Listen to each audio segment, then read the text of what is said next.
नमस्कार बच्चों, स्वागत है एक बार फिर से आप सबका मेरे यानी शुभम के साथ एसएससी लैब पर। भाई आज के इस सेशन में मैं आपको सिखाने वाला हूं मैथ के सिलेबस को आप कैसे जल्दी से कंप्लीट करें और इफेक्टिवली आपको कैसे मैथ में कौन कौन सी बातों का ध्यान रखना पड़ेगा ताकि आप अपना मैक्सिमम स्कोर मैथ के अंदर पूरे के पूरे मार्क्स अपने ला सकते हो। तो मैं कुछ बातों पर चर्चा करना चाहूंगा।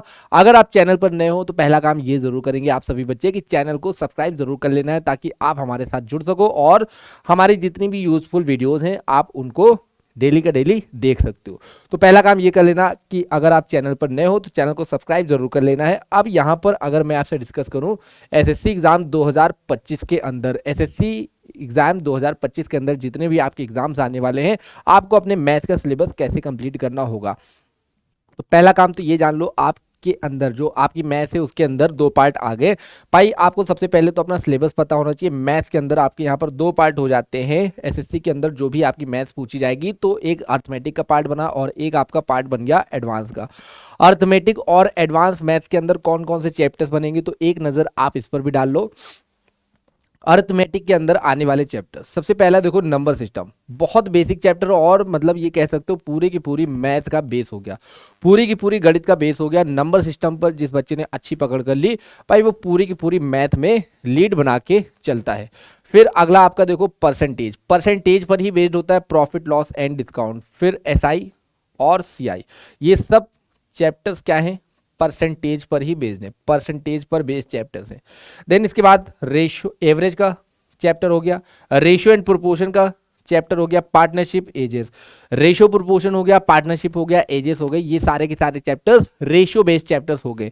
एवरेज के अंदर आप कह सकते हो थोड़ा बहुत कॉन्सेप्ट यूज होता है आपके परसेंटेज का और थोड़ा बहुत यहाँ पर कॉन्सेप्ट आ जाता है आपके रेशियोज का भी। देन इसके बाद बात करी जाए mixture and allegation, mixture and allegation के अंदर रेशियो और परसेंटेज दोनों का मिक्स रहता है भाई, रेशियो और परसेंटेज दोनों के कॉन्सेप्ट यहाँ पर मिक्स रहते हैं मिक्सचर एंड एलिगेशन के अंदर।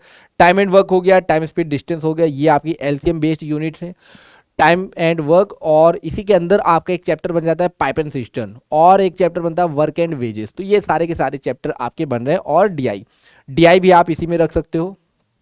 डीआई के अगर आप बात करो प्री के अंदर तो प्री के अंदर यहाँ पर 3 से 5 सवाल देखने को मिल रहे होंगे और मेंस के अंदर भी आपको 5 क्वेश्चन डीआई से देखने को मिल रहे होंगे। फिर बात करते हैं अगर एडवांस की, एडवांस मैथ्स के अंदर जो चैप्टर बन रहे हैं सबसे पहला ये ज्योमेट्री हो गया, फिर आपका मेंसुरेशन हो गया। ज्योमेट्री और मेंसुरेशन एक जैसे लगभग आपके कॉन्सेप्ट यूज करते हैं। ज्योमेट्री के अंदर आपके जो भी क्वाड्रिलेटरल्स हैं या ट्राइंगल है उनकी प्रॉपर्टी पर क्वेश्चन बनते हैं और मेंसुरेशन के अंदर आपके उनका एरिया या वॉल्यूम निकालने को बोल रहा होगा। तो ज्योमेट्री मेंसुरेशन आप इसको एक यूनिट मान सकते हो। और मेंसुरेशन के अंदर भी आपके दो तरह के मेंसुरेशन बनते हैं, एक तो आपका 2D मेंसुरेशन पर क्वेश्चंस बनता है, ठीक है, 2 डायमेंशनल फिगर्स, और एक होता है 3D मेंसुरेशन जहां पर 3 डायमेंशनल के फिगर हो गए आपके क्यूब, क्यूबॉइड, इन सब पर क्वेश्चंस देखने को बन रहे होंगे। मेंस की बात करी जाए तो आपका 3D में एक क्वेश्चन फिक्स आना ही आना है और 2D से भी एक क्वेश्चन देखने को मिल रहा होता है। प्री लेवल पर बात करी जाए तो कई बार आप 2D पर क्वेश्चन देखोगे और कई बार बहुत कम होता है कि 3D पर क्वेश्चन बन रहा होगा या कई सारी शिफ्टों में 3D मेंसुरेशन पर क्वेश्चन नहीं बनता है प्री की अगर बात करी जाए। देन इसके बाद बात करी जाए तो ट्रिग्नोमेट्री और अलजेब्रा हो गया। फिर इसके बाद कोऑर्डिनेट ज्योमेट्री, कोऑर्डिनेट ज्योमेट्री भी आपका कभी कभार क्वेश्चन देखने को मिलेगा, बहुत ज़्यादा इसको हम लोग वेटेज नहीं दे रहे होंगे। स्टैटिक्स अभी आपका लेटेस्ट जुड़ा है। परमुटेशन एंड कॉम्बिनेशन से डायरेक्ट तो क्वेश्चन नहीं बनता, कॉम्बिनेशन डायरेक्ट तो क्वेश्चन नहीं बनता बट इसका यूज होता है प्रोबेबिलिटी के चैप्टर में। तो आप इसको क्या कर सकते हो, इसको बाद में अटेम्प्ट करोगे। ये आपके स्पेशली जो ऐड हुए हैं बाद में चैप्टर्स, इनसे अभी तक के क्वेश्चन सिर्फ और सिर्फ मेंस में ही पूछे गए हैं, प्री में अभी तक की यहाँ से कोई भी क्वेश्चन देखने को नहीं मिला। ये आपके चैप्टर्स हो गए स्पेशली मेंस के लिए। ओके, देन इसके बाद सबसे पहला काम क्या करना है आपको कि सिलेबस कंप्लीट करना, और सिलेबस कंप्लीट करने के साथ साथ आपको अपना यहाँ पर रिवीजन भी करना होगा। रिवीजन करने के तरीके भी मैंने यहाँ पर आपको क्या समझाए कि टाइमली रिवीजन करना होगा। एक तो आपको ये अपनी हैबिट डालनी होगी कि डेली हमारी जो क्लास हो रही है, मैथ की क्लास मान लेते अगर आपकी होती 9 से 10 तक, तो आप 8:45 पर बैठ जाओगे क्लास के पहले और 15 मिनट आपको ये करना है कि जो हमने पिछली क्लास में पढ़ रखा था उसके हम सारे के सारे फॉर्मूले, सारे के सारे कॉन्सेप्ट अपने रिवाइज कर रहे हो। तो डेली आपको 15 मिनट देना है बिफोर क्लास, क्लास के पहले डेली 15 मिनट बैठ के कॉपी आप सारे के सारे कॉन्सेप्ट अपने रिवाइज कर रहे होगे और हर संडे आप अपना चैप्टर वाइज रिवीजन कर रहे होगे। हर संडे का मतलब क्या है कि पूरे हफ्ते भर में मंडे टू फ्राइडे या मंडे टू सैटरडे आप जितना भी पढ़ रहे होगे, मंडे से फ्राइडे तक या मंडे से सैटरडे तक पूरे हफ्ते आपने जितना पढ़ लिया, मान लेते हैं आपने 1 या 2 चैप्टर फिनिश कर लिए, तो संडे का आपका काम ये रहता है कि छुट्टी नहीं मारनी, संडे वाले दिन बैठ करके जितना भी आपने पूरे वीक पढ़ा है आपको सब का सब रिवाइज करना पड़ेगा। यहाँ पर आपका कोई अगर छोटा चैप्टर होगा तो वो 2 से 3 चैप्टर्स हो सकते हैं, 2 से 3 चैप्टर्स हो सकते हैं अगर कोई छोटा चैप्टर है। कोई स्मॉल चैप्टर है तो 2 से 3, कोई बड़ा चैप्टर है तो हो सकता है 1 चैप्टर हो, बट जितना भी आपने पढ़ा हो, ठीक है, जितना भी आपने पढ़ा हो पूरे हफ्ते उसको आप रिवाइज जरूर करोगे संडे वाले दिन बैठ करके। एक दिन आप अपना कोई दिन यहाँ पर सेट कर सकते हो, वीक का कोई भी एक दिन। ऐसा नहीं करना होगा आप नोट्स बनाते जा रहे हो और रिवीजन नहीं कर रहे हो तो आप भूलते जाओगे पीछे का, क्योंकि सिलेबस इतना बड़ा है। अगर आप टाइमली रिवीजन नहीं करोगे तो आप पुरानी वाली सारी चीज़ें यहाँ पर भूलते जाओगे और फिर उस नोट्स बनाने का भी कोई मतलब नहीं है। आप क्या करते हो, सिर्फ कलम घिसते जाते हो और सिलेबस के तौर पर पन्ने भरते जा रहे हो और आप कुछ भी रिटेन नहीं कर पाते हो। तो ये काम आपको नहीं करना है। हर एक बच्चे को क्या करना होगा, रिवीजन जरूर करना है भाई। टाइमली रिवीजन बहुत इंपॉर्टेंट है, रिवीजन आपको जरूर करना है time to time. Okay, timely revision के बाद इसके बाद बारी आती है कि अब हम यहाँ पर टेस्ट कैसे लगाएं। ठीक है, टेस्ट के लिए भी मैं आपको कुछ समझाऊंगा। रिवीजन के बाद चैप्टर वाइज पीवाईक्यूज करने हैं with smart approach and short tricks. यहाँ पर क्या करना है, लास्ट 5 ईयर के प्रीवियस ईयर क्वेश्चंस आपको ले लेने होंगे। हाँ भाई, हमारी जो बुक है यहाँ पर अभेदा करके जो हमारी किताब है, अर्थमेटिक के लिए अलग किताब है और एडवांस के लिए अलग किताब है। किताब कहाँ से लेनी उसके लिए भी मैं आपको समझाऊंगा, किताब आप कैसे प्राप्त कर सकते हो। तो लास्ट वहाँ पर 5 साल के पीवाईक्यूज दे रखे हैं। मान लेते हैं आप 2025 एग्जाम को टारगेट कर रहे हो, तो 2025 से पहले 2025 एग्जाम को अगर आप टारगेट करते हो तो इससे 5 साल पीछे आ जाओगे। 2024 के पेपर्स, 2023 के पेपर, 2022 के, 2021 के और 2020 के लास्ट 5 साल के जितने भी प्रीवियस ईयर क्वेश्चंस होंगे वो सब आपके लिए बहुत महत्वपूर्ण होने वाले हैं, क्योंकि मैक्सिमम आप देखोगे एसएससी का कोई भी पेपर होता है तो वहां पर 90 से 95% क्वेश्चन सीधे सीधे आपके प्रीवियस ईयर क्वेश्चंस ही डाले जाते हैं। बहुत कम होता है, 5 से 10% ऐसे क्वेश्चन होंगे जो कई बार मतलब बहुत रेयर पूछ लिया जाए या कोई नया क्वेश्चन आता है एसएससी के एग्जाम के अंदर। ठीक है, बात इतनी। तो आपको ये काम जरूर करना है कि हर जैसे हम चैप्टर कंप्लीट करते हैं तो उस चैप्टर के लास्ट 5 ईयर के हम पीवाईक्यूज अपने प्रैक्टिस कर रहे होंगे। फिर इसके बाद chapter wise and unit wise भी हमको टेस्ट देना होगा। चैप्टर वाइज टेस्ट देने का मतलब जैसे परसेंटेज, चैप्टर कंप्लीट कर लिया तो हम परसेंटेज के सारे क्वेश्चन बना रहे होंगे जो भी लास्ट 5 साल में आए होंगे, तो उन क्वेश्चन की हम प्रैक्टिस कर रहे होंगे। 100-150 जितना क्वेश्चन होगा सारे के सारे क्वेश्चन हम सॉल्व कर लेंगे। यूनिट वाइज टेस्ट का मतलब क्या है, जब परसेंटेज पर ही बेस्ड है, प्रॉफिट एंड लॉस, फिर डिस्काउंट, फिर एसआई और फिर सीआई, ये 5 चैप्टर्स हैं और पूरी एक कंप्लीट यूनिट में आ रहे हैं। तो हमने क्या किया, जब इन 5 चैप्टर्स को कंप्लीट कर लिया पूरी एक यूनिट कंपाइल करके, तब वहां पर क्या करना, हम टॉप 100 क्वेश्चंस ले रहे होंगे। इन 5 चैप्टर्स के टॉप 100 क्वेश्चंस लेंगे और इनकी भी प्रैक्टिस कर रहे होंगे ताकि हमारी फिर से यहाँ पर रिवीजन भी हो जाए और हमारी प्रैक्टिस भी अच्छे से हो जाए।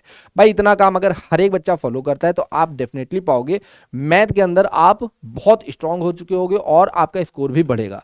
अब इसके बाद एक बहुत इंपॉर्टेंट चीज होती है कि हम मॉक टेस्ट कैसे लगाएं। मॉक टेस्ट के लिए मैं भी आपसे चर्चा करूंगा। मॉक टेस्ट कैसे लगाना है, तो मॉक टेस्ट को मैंने 3 फेजेस में बांट दिया आपके लिए। पहला फेज नंबर 1, दूसरा आपका है फेज नंबर 2 और तीसरा है आपके पास phase number 3। Phase number 1, first phase में क्या करना होगा आपको कि जब आपने अपने सिलेबस का 80 to 85% कंप्लीट कर लिया, आप अपना मॉक टेस्ट देना स्टार्ट कर दो। ठीक है, देखो अगर कोई बच्चा है जो अपने सिलेबस का 80 से 85% कंप्लीट कर चुका है, वो मॉक टेस्ट देना स्टार्ट कर देगा, तो मैं मानता हूं अगर उसने इन सारी बातों को फॉलो किया है तो 25 सवालों में से 20 सवाल के आसपास उसका बन रहा होगा। 25 में से 20 सवाल बन रहा होगा कि आप 20 क्वेश्चन बना लेते हो आउट ऑफ 25। 25 में से 20 सवाल बन रहा है, एक आध क्वेश्चन मान लेते गलत भी हो गया या इतनी स्पीड नहीं है कि पूरे पेपर को अटेम्प्ट कर पा रहा है, तो अब यहां से मान लेते कि बच्चे ने स्कोर कर लिया 35 के आसपास, 35 के आसपास अगर स्कोर कर रहा है 50 में से, तो बहुत अच्छा स्कोर उस बच्चे का माना जाएगा कि अभी इस फेज पर फर्स्ट फेज में 35 मार्क्स प्लस का अगर कोई बच्चा स्कोर कर रहा है तो भाई उस बच्चे की तैयारी अच्छी, बहुत अच्छा स्कोर माना जाएगा। ये तो हो गई बात फेज 1 की। सेकंड फेज क्या हो गया, सेकंड फेज आपका ये हो गया कि आपने अपने सिलेबस का 100% पार्ट कंप्लीट कर लिया, पूरा का पूरा आपका सिलेबस कंप्लीट हो चुका है, सारे के सारे आपने चैप्टर्स पढ़ डाले, सबके नोट्स बना डाले, सबके आपने पीवाईक्यूज प्रैक्टिस कर डाली है। अब आप क्या करते हो, मॉक टेस्ट लगाते हो। मॉक टेस्ट में 25 क्वेश्चन होंगे और हर चैप्टर से एक आध क्वेश्चन आपको देखने को मिल रहा होगा। तो मिक्स क्वेश्चन का जब आप मॉक टेस्ट लगाओगे, यहां से होती है आपकी असली जंग की तैयारी। यहां आप देखोगे अगर इन सारी बातों को फॉलो किया तो 50 में से बच्चे का स्कोर 40 प्लस बन रहा होगा इजीली। अब यहां पर ये 40 से हम 50 पर कैसे आए, इसके लिए क्या होता है हमारा थर्ड फेज। इसके लिए हमारा क्या होता है थर्ड फेज। भाई सेकंड फेज में अगर आप लगाते रहो और 40 प्लस स्कोर बन रहा है तो अच्छा स्कोर माना जाएगा। अब इस 40 को हम 50 कैसे बना दें, 40 को 50 बनाने का तरीका है कि अब हम अपने थर्ड फेज पर आएंगे। थर्ड फेज क्या होगा हमारा 1 मंथ बिफोर एग्जाम। अच्छा मॉक भी कितना कितना लगाना है ये भी आप जान लो। जब आप स्टार्टिंग पहले फेज में होंगे तो बहुत ज्यादा मॉक नहीं लगाने, बहुत ज्यादा मॉक लगाओ और आपका स्कोर उतना नहीं बन पाता है तो बच्चा डिमोटिवेटेड फील करता है, तो ये भी काम नहीं करना है। भाई ये जो आपका फर्स्ट फेज था यहां पर आपको 3 से 5 मॉक लगाने हैं पर वीक। प्रत्येक हफ्ते आपको 3 से 5 मॉक टेस्ट देने। इस फेज में सेकेंड फेज में आपको 7 से 10 मॉक्स देने हैं पर वीक। और लास्ट जो आपका ये फेज है भाई, यहां पर बहुत आपको दबा के मॉक टेस्ट लगाने हैं। जितना ज्यादा मॉक टेस्ट आप लगाओगे इस थर्ड फेज के अंदर उतना ज्यादा आपका स्कोर इंप्रूव होगा और उतनी ज्यादा आपकी यहां पर स्पीड भी इंप्रूव हो रही होगी। यहां पर तो आपको कुछ करना ही नहीं सिवाय मॉक टेस्ट लगाने के। 10 से 15 मॉक टेस्ट आपके हर हफ्ते लगने चाहिए। 10 से 15 मॉक टेस्ट का मतलब समझो आप लोग भाई डेली मिनिमम आपको 2 मॉक टेस्ट तो देने ही देने। मिनिमम आपको 2 मॉक टेस्ट तो लगाने ही लगाने। जब आप एग्जाम के बहुत नजदीक होगे, एग्जाम से 1 मंथ पहले आपको मिनिमम 2 मॉक टेस्ट डेली तो लगाने ही लगाने। और संडे वाले दिन आप 3 भी कर सकते हो। मॉक टेस्ट लगाने के बाद आपको करना है मॉक टेस्ट का एनालिसिस। मॉक टेस्ट का एनालिसिस मैंने बहुत बच्चों को देखा है, मॉक टेस्ट लगा लेंगे और उन्होंने ये देखा कि हमारा स्कोर 50 में से 45 बना है, 2 क्वेश्चन हमारे गलत हैं, तो वो जाते सीधे गलत वाले क्वेश्चन को देख लेते कि हमने गलती कहां पर करी और उसके बाद खत्म उनका मॉक टेस्ट। ऐसा नहीं करना आपको। आपने मॉक टेस्ट लगाया, 25 के 25 क्वेश्चन वापस से आपको देखने होंगे कि इन 25 से 25 क्वेश्चन को मैं कैसे एग्जाम में कर रहा था। इस क्वेश्चन को अगर कोई क्वेश्चन मेरा हो भी जाता है और वहां पर मुझे समय ज्यादा लग रहा था तो उस पर भी आपको चर्चा करनी होगी, एक रिसर्च करनी होगी अपने थ्रू कि इस क्वेश्चन को अगली बार आएगा तो मैं कैसे इसको आसानी से कर सकता था या और जल्दी में इसमें क्या कर सकता था। मॉक टेस्ट की एनालिसिस करोगे तो पहला काम तो ये हर एक बच्चा करता है कि जो अनसॉल्व्ड क्वेश्चन है, जो क्वेश्चन नहीं बने मेरे, ठीक है, उनको देखता है। तो अनसॉल्व्ड क्वेश्चन में ये होता है कि कई बार कि हमारा वो चैप्टर ही वीक है। जैसे बहुत बच्चे बोलते हैं कि सर मेरी ट्रिग्नोमेट्री वीक है, तो मॉक टेस्ट में मैं देखता हूं ट्रिग्नोमेट्री का क्वेश्चन तो स्किप कर देता हूं। ठीक है, मानता हूं आपका चैप्टर ट्रिग्नोमेट्री वीक है, तो आपको काम ये करना होगा, ऐसा तो नहीं होगा कि ट्रिग्नोमेट्री से आपका क्वेश्चन नहीं बनना है। तो ट्रिग्नोमेट्री से क्वेश्चन तो आना ही है। अगर आपका चैप्टर वीक है तो आप क्या करोगे, बेसिक से जाओ, उस ट्रिग्नोमेट्री चैप्टर को पढ़ो। जितना भी आपका 8, 10, 12 घंटा जितना लगता है आप वो समय इन्वेस्ट करो, चैप्टर एक बार पूरा कंप्लीट करो और आप फिर वापस आओगे। और इसके बाद क्या करना है, वही सेम प्रोसेस कि हम सारे के सारे पीवाईक्यूज लगा लेंगे ट्रिग्नोमेट्री के। अब जब मॉक टेस्ट में आप बैठोगे तो जो आपके चैप्टर वीक थे उन सबके क्वेश्चन भी आपके बन रहे होंगे। तो पहला काम ये करना है कि जो वीक चैप्टर्स हैं जहां से हमारे क्वेश्चन सॉल्व नहीं हो पाते तो उन चैप्टर्स पर आपको काम करना पड़ेगा, उन चैप्टर्स पर काम करना पड़ेगा। ठीक है, मॉक टेस्ट के यही सारे फायदे होते हैं कि हम अपने एग्जाम हॉल के अंदर कैसे कैसे टेस्ट को परफॉर्म कर रहे होंगे और कैसे हमारा स्कोर लगभग बन रहा होगा। ओके, अनसॉल्व्ड क्वेश्चंस ये हो गया कि हमारे चैप्टर वीक हैं। कई बार ये होता है कि हम चैप्टर तो पूरा पढ़ चुके थे लेकिन कोई ऐसा टाइप आ गया, अब मान लेते परसेंटेज का कोई क्वेश्चन था, हमने जितना पढ़ा था भाई उस टाइप में से क्वेश्चन नहीं आया, कोई ऐसा टाइप आ गया जो हमसे नहीं बना, कोई क्वेश्चन आ गया न्यू टाइप का, कोई क्वेश्चन न्यू टाइप का, कोई क्वेश्चन नई टाइप का क्वेश्चन आ गया, तो इसको आपको अच्छे से नोट करना होगा। इस क्वेश्चन को जहां आप अपने नोट्स बनाते हो परसेंटेज चैप्टर में जाओगे और नोट करके इस क्वेश्चन को बाकायदा आप इस क्वेश्चन को लिखोगे और इसका प्रॉपर एक सॉल्यूशन लिखोगे। आपके माइंड में ये छप जाना चाहिए कि ऐसा क्वेश्चन अब मेरे एग्जाम में आएगा तो ये मुझसे छूटने वाला नहीं होगा। और आप ये चीज मान के चलो, जो आप मॉक टेस्ट में लगा रहे हो तो लेटेस्ट जो मॉक टेस्ट चल रहे होते हैं हमारे यहाँ, भाई ये क्वेश्चन आपको अपने एग्जाम हॉल में देखने को भी मिल रहे होंगे। मॉक टेस्ट हम लोग कैसे बनाते हैं, जितने भी पीवाईक्यूज है वो तो डालते ही डालते, प्लस पिछले वाले ट्रेंड को फॉलो करते हुए आगे आने वाले एग्जाम में क्या क्वेश्चन बन सकते हैं, तो इस पर भी हमारे जो मतलब एक्सपर्ट्स हैं, सब्जेक्ट मैटर एक्सपर्ट्स, वो बहुत रिसर्च करके आपका मॉक टेस्ट बना रहे होते हैं। अगर कोई नई टाइप का क्वेश्चन आपको मॉक में मिलता है तो आप उसको अपने नोट में जरूर नोट डाउन कर रहे होंगे। तो नए टाइप का क्वेश्चन हो गया, या आपका कोई चैप्टर वीक है तो वो आपके अनसॉल्व्ड कैटेगरी में गया, तो आपको इस पर कैसे काम करना ये मैंने बताया। रॉन्ग क्वेश्चन यहां पर देखो कई तरीके से सवाल क्या कर देता है बच्चा, गलती कर दी उसने। एक तो ये हो जाता है कई बार कोई कैलकुलेशन मिस्टेक कर दी, और ये बहुत कॉमन बात है, बहुत आम बात है कि बच्चे ने कैलकुलेशन मिस्टेक करी और उसका सॉल्यूशन हो गया गलत। ठीक है, कई बार ये होता है कि गलत सॉल्यूशन आया और ऑप्शन देखा, ऑप्शन में नहीं है, तब तो बच्चे के पास मौका होता है, उसने अपना वापस से दोबारा सॉल्यूशन किया और सही आंसर निकाल करके मार्क कर दिया। लेकिन कई बार बच्चे की किस्मत खराब होती है, उसने सवाल सॉल्व किया, गलत आंसर है और वो गलत आंसर ऑप्शन में भी मौजूद था, तो बच्चा क्या करता है, सीधे उसको मार्क करके आगे बढ़ जाता है। इसको तो कह सकते हैं भाई वो लक खराब था बच्चे का। तो कैलकुलेशन मिस्टेक बहुत आम बात है, बच्चों से होती ही होती है कैलकुलेशन मिस्टेक, क्योंकि टाइम का एक प्रेशर होता है मॉक टेस्ट के अंदर।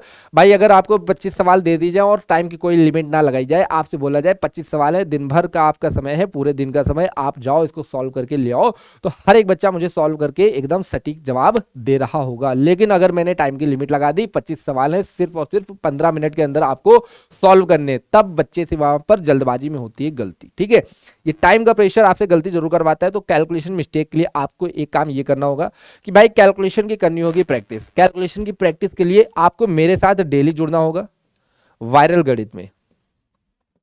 भाई मेरा शो लॉन्च हो चुका है वायरल गणित, तो आपको डेली जुड़ जाना होगा वायरल गणित में। और मैं इसकी टाइमिंग बता देना चाहता हूं आपको, डेली 1 पीएम, डेली 1 पीएम दोपहर में 1 बजे आप हर एक बच्चा मेरे साथ जुड़ जाएगा। जो बच्चे बहुत वीक है मैथ्स में, उनके लिए ये बहुत बेहतरीन शो आपका बनाया गया है। जिन बच्चों की मैथ्स वीक है, जिन बच्चों को मैथ से लगता है डर, तो भाई वो सब बच्चे मेरे साथ जुड़ रहे होंगे और यहाँ पर हम लोग वायरल गणित के अंदर सारे के सारे कैलकुलेशन की प्रैक्टिस कर रहे होंगे। तो कैलकुलेशन वाली अगर कोई बच्चे को दिक्कत है तो वो तो भाई आपकी खत्म हो जानी है अगर आप मेरे साथ जुड़ते हो वायरल गणित के अंदर। ठीक है, दूसरा ये होता है कि कई बार बच्चा को सिली मिस्टेक कर देता है, कई बार बच्चे ने कुछ सिली मिस्टेक कर दी। ठीक है, अब सिली मिस्टेक कैसे खत्म करी जाए? सिली मिस्टेक देखो कई तरीके से हो सकती है। कई बार बच्चा कहता है सर मैंने कुछ फॉर्मूला पढ़ रखा था और प्लस लगाना था और जल्दबाजी में मैंने माइनस कर दिया, प्लस की जगह माइनस कर दिया, कहीं मल्टीप्लाई करना था मैंने उसको डिवाइड कर दिया, तो ये सिली मिस्टेक हो गई। कई बार ये भी करता है बच्चा कि आंसर सही निकाल लिया लेकिन ऑप्शन मार्क करने गया तो गलत ऑप्शन ही मार्क करके आ गया। ये सब दिक्कतें आती कब, जब टाइम का प्रेशर लगता है। तो सिली मिस्टेक आपकी दूर होगी कैसे? जितना ज्यादा आप प्रैक्टिस करोगे। भाई जितना ज्यादा आप प्रैक्टिस करोगे, कोई ऐसा बच्चा देखो आप जिसने मॉक टेस्ट लगाना स्टार्ट किया होगा उसकी सिली मिस्टेक ज्यादा होगी, और कोई बच्चा ऐसा होगा जो मॉक टेस्ट लगातार लगाता हुआ आ रहा है उसकी सिली मिस्टेक आपको कम देखने को मिलेगी। सिली मिस्टेक के लिए क्या करना आपको कि यहां पर आपको प्रैक्टिस अपनी बढ़ानी होगी। भाई जितनी ज्यादा आप प्रैक्टिस अपनी करोगे उतनी कम आपकी ये सिली मिस्टेक हो रही होंगी। ठीक है, तो ये दो काम आपको जरूर करने हैं कि अनसॉल्व्ड क्वेश्चंस पर काम करना होगा, फिर आपके जो रॉन्ग क्वेश्चन है वहां पर भी आपको काम करना होगा, और इसके बाद ये है कि आपने टाइम टेकिंग क्वेश्चंस को जरूर देखना होगा। क्वेश्चन जब आप मॉक टेस्ट परफॉर्म करते हो तो वहां पर आपको दिख रहा होता है कि आपने कितना टाइम लिया है, टॉपर को कितना टाइम लिया और एवरेज कितना टाइम है। ठीक है, आप ये देख लो कि क्या मेरा टाइम एवरेज टाइम से ज्यादा जा रहा है क्या। अगर एवरेज टाइम से आप ज्यादा टाइम कंज्यूम कर रहे हो किसी एक पर्टिकुलर क्वेश्चन में, तो फिर वहां पर भी दिक्कत वाली बात है। मान लेते कोई क्वेश्चन हो जाना चाहिए था 30 सेकंड में, आप उसको करके आते हो वहां पर 1 मिनट 20 सेकंड के बराबर, तो यहां पर आप अपना क्वेश्चन का फायदा नहीं कर रहे हो, उल्टा नुकसान कर रहे हो। भाई इतना आप समय इन्वेस्ट कर रहे हो उस क्वेश्चन पर, उस समय में आप 2 सवाल एक्स्ट्रा बना सकते थे। तो इस बात का भी ध्यान रखना है कि जो हमारे आपके ओवर टाइम्ड क्वेश्चन है जहां पर टाइम ज्यादा लग रहा होगा, तो उन क्वेश्चंस की भी एनालिसिस करनी होगी। एक एक क्वेश्चन आप छांटो कि किन क्वेश्चन में मुझे टाइम ज्यादा लग रहा था, यहां पर हमारी क्या अप्रोच होनी चाहिए, कैसे हम सॉल्व कर सकते थे। कई बार ये भी आप देखोगे क्वेश्चन सॉल्व करने की जरूरत ही नहीं होती, क्वेश्चन को बिना सॉल्व किए भाई 4 ऑप्शन होते हैं आपके पास, ऑप्शन के थ्रू जाओ और ऑप्शन के थ्रू अपना आंसर मार्क करके आओ। तो टाइम टेकिंग क्वेश्चंस में आपको चेंज करना होगा अप्रोच, यहां पर आपको कुछ ना कुछ अपना अप्रोच चेंज करना पड़ेगा। कुछ ना कुछ आपको अप्रोच चेंज करना पड़ेगा। वो ये भी हो सकता है कई बार आप कैलकुलेशन अपनी बचा सकते हो डिजिटल सम की हेल्प से, या यूनिट डिजिट की अप्रोच से, या आप ऑप्शंस की हेल्प से अपना आंसर मार्क कर सकते हो। तो ये सारी बातें मैंने आपको यहाँ पर समझाई हैं, आप इनको ज़रूर फॉलो करो तो आप भी अपने मैथ्स के स्कोर को पूरे में पूरा ला सकते हो भाई। वो चाहे प्री की बात हो जाए तो 50 में 50 प्री में बनेगा, और मेंस की अगर बात करी जाए तो 90 में 90 आपका मेंस के अंदर मैथ्स का स्कोर बन रहा होगा। तो आपको इन सारी बातों को फॉलो करना होगा। और अब उन बच्चों के लिए जो कह रहे थे कि हम क्वेश्चंस की प्रैक्टिस कहाँ से करें या टेस्ट कहाँ से लगाएं, तो मैं यहाँ पर आपको बताना चाहूँगा भाई, क्वेश्चन के लिए आपको आ जाना है, ठीक है। क्वेश्चंस के लिए आपको आ जाना है किताब के लिए लैब एप्लीकेशन पर। लैब एप्लीकेशन जैसे ही आप ओपन करोगे, यहाँ पर आओगे, इस तरीके का इंटरफेस होगा। आप आओगे यहाँ पर हमारे आवर प्रोडक्ट्स पर।